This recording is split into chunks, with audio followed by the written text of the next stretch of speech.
হাত চাপৰি বজাই সকলোকে সম্ভাষণ জনাব। মোৰ নাম শ্ৰী হৰেণ নাথ, মই বিহগুৰি ব্লক কংগ্ৰেছৰ সভাপতি।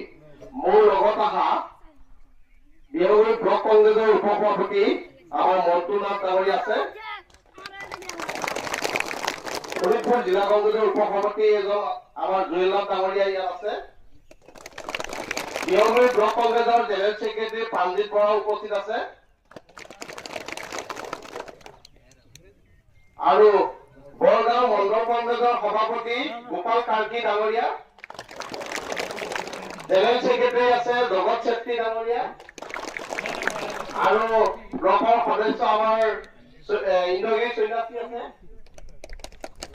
বুধেন বৰমহী আছে বিহগুৰি ব্লক কংগ্ৰেছৰ উপ সভাপতি। এনেকে যথেষ্ট সংখ্যক আছে। আমি পৰৱৰ্তী পৰ্যায়ত আৰু কিবা কবলৈ থাকি কম আৰু এতিয়া মই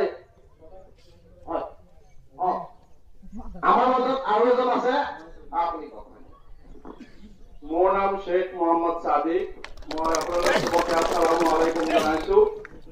মই শোণিতপুৰ জিলা কংগ্ৰেছৰ সাধাৰণ সম্পাদক আৰু বৰসভা সমষ্টিৰ এই নিৰ্বাচনৰ কাৰণে মই তত্ত্বাৱধায়ক।